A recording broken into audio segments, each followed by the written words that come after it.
What's going on, Cowboys fans? Chris Daughtry back with you guys today while Tom Downey is out for the next couple of days with the family. We've got some breaking news to discuss. First things first on today's show. Got some bad Cooper Beebe injury news, but I guess it could be worse at the end of the day. Ian Rappaport reporting that Cooper Beebe is now going to be expected to miss 6 to 8 weeks with a high ankle sprain. This is the report here from Ian Rappaport.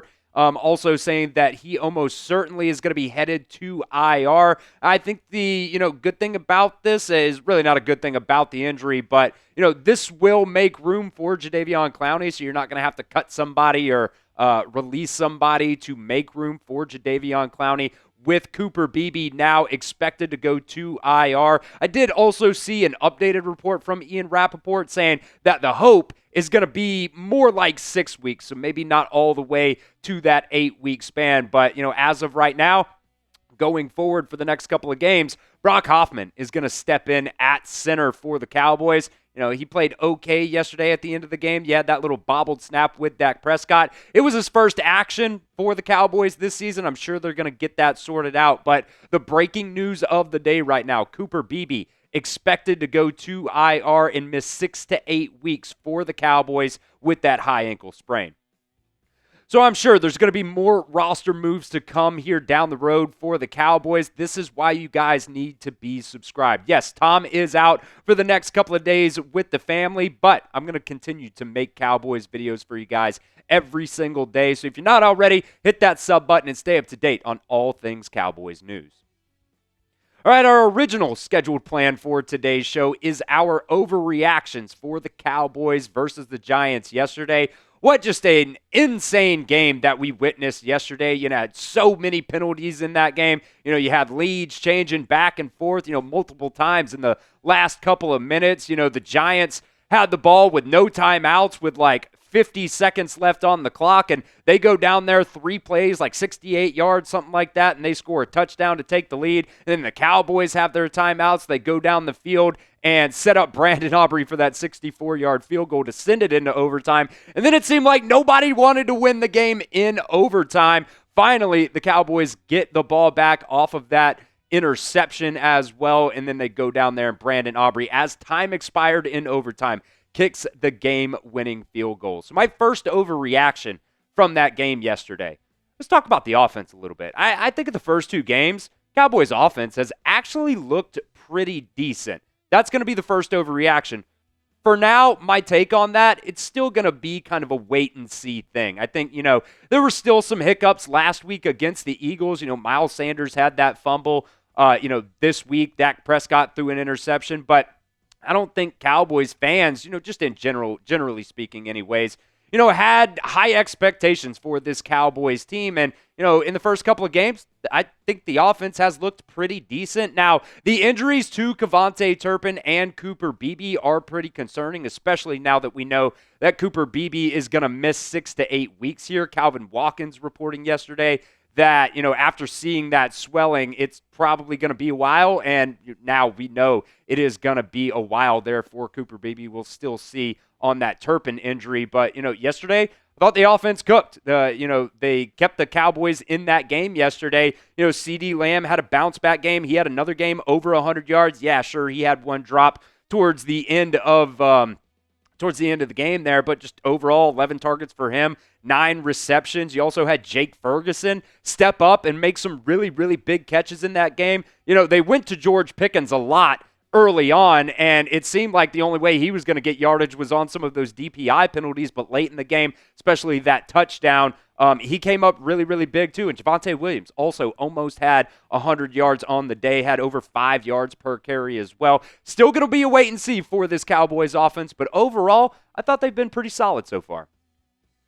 Now, overreaction number 2, the secondary is a real problem. They were yesterday anyways. That's what I'll, kind of chalk it up to. I thought in week 1, they weren't that bad. Jalen Hurts only threw for 152 yards in week 1, but this week against the Giants, Russell Wilson, in a game that I know a lot of people really thought might be, a pretty easy by NFL standards to win. Russell Wilson had a career high 450 passing yards. I think that's something that Russell Wilson didn't even think was going to happen. Right now, I don't know if you guys remember Max Keeble's big move. It was a movie that was kind of a staple of my childhood. The bully in that movie had a list. He would pick on a new kid every single day, take their lunch money, beat them up a little bit. It kind of seems like that's what's happening right now with this Cowboys secondary. In week 1, Kaiir Elam was the guy that really got picked on. Yesterday, nobody was good in coverage. Trevon Diggs got picked on. Malik Hooker got picked on. Both of those guys, according to PFF, gave up over 100 yards each in this ball game. Malik Hooker gave up a 52-yard bomb. Donovan Wilson gave up a 48-yard touchdown catch. He did redeem himself with that interception in overtime, but let's be honest, that was just kind of a fluttering duck out there from Russell Wilson. Don't really know where he was throwing that football. Kaiir Elam also didn't have a good game yesterday. Allowed 7 catches on 9 targets for 58 yards. Something has got to be done about this Cowboys secondary. Trevon Diggs, I don't know if he necessarily looks 100% out there. Now, I know he's not out there for every single play. The Cowboys are still kind of working him back a little bit. But, man, this secondary looked god-awful yesterday.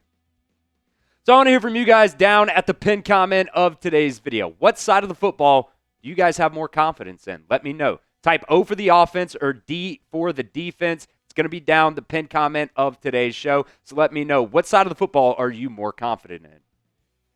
Overreaction number 3. Kenny Clark helps your defensive line. I think he is definitely an upgrade from what you had on Mazi Smith. The past couple of seasons, Mazi Smith has kind of been irrelevant for this Cowboys defense. I know a lot of people have gone out there and, have suggested to trade Mazi Smith. He was inactive during yesterday's game as well. But Kenny Clark, man, in the first 2 games of the season, he's shown up, and he has done a really good job for this Cowboys defensive line. Yesterday, the Giants only had 84 yards on the ground in that first game.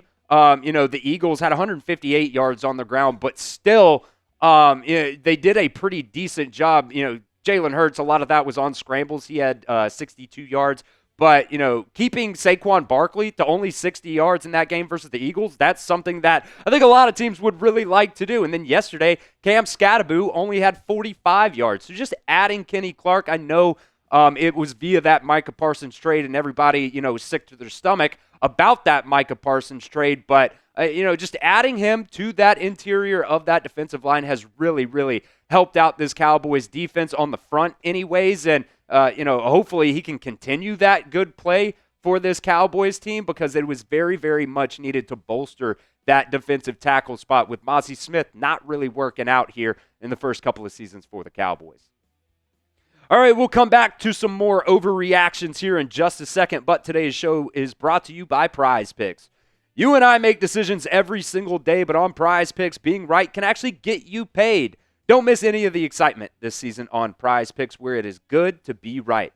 I use Prize Picks for a ton of different types of sporting events, whether it's professional football, baseball, basketball, college sports, MMA, boxing, and so much more. Prize Picks is a ton of fun. And if you guys know ball, you can win real money all season long on Prize Picks. Our power play hit yesterday. We got one cooked up for Monday Night Football tonight. 2 games on Monday Night Football. So going with the 4-player lineup here, going with Baker Mayfield, more than 233.5 passing yards. CJ Stroud only needs 1 passing touchdown. So going with a more than on that. Ashton Jeanty also only needs 1 rushing or receiving touchdowns, going with the more than on that for Vegas. And then Justin Herbert going with the less than on passing yards for him tonight. Prize Picks is super simple to play. You just pick more or less on 2 to 6 player stat projections. If you get your picks right, you can cash in and win up to 2,000 times your money today.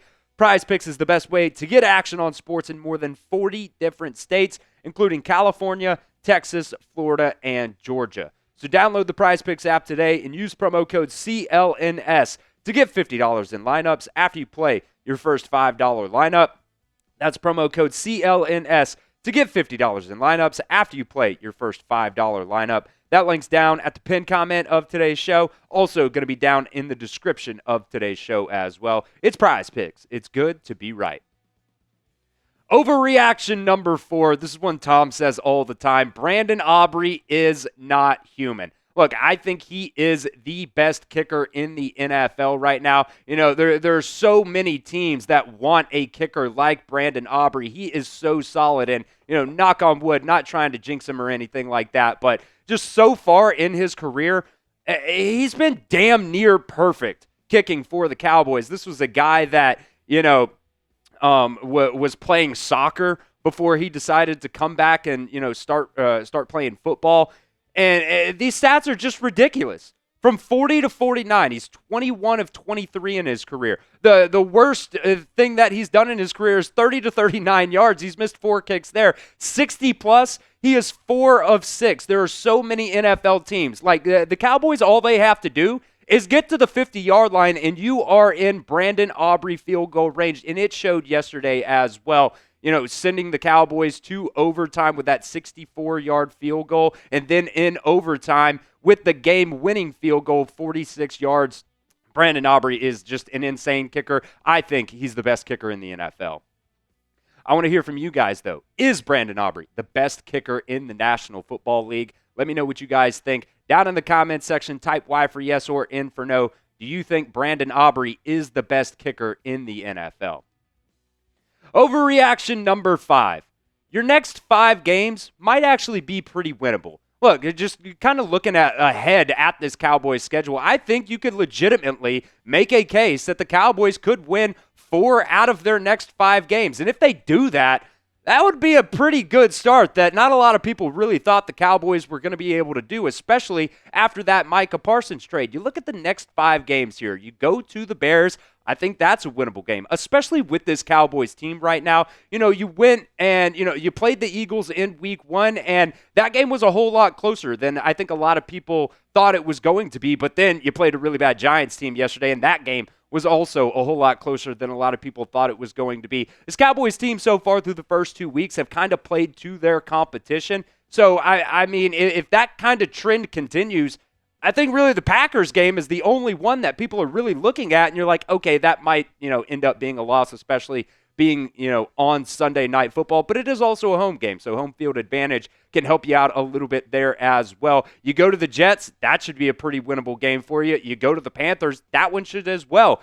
be a pretty winnable game for you. Maybe that Commanders game is a little bit of a question mark. You know, most people I think would say the Commanders are probably a better team right now than the Cowboys, but still, you know, if you're going and playing to that competition, I think, you know, you got at least 4 games here out of the next 5 games that could be very winnable for the Cowboys.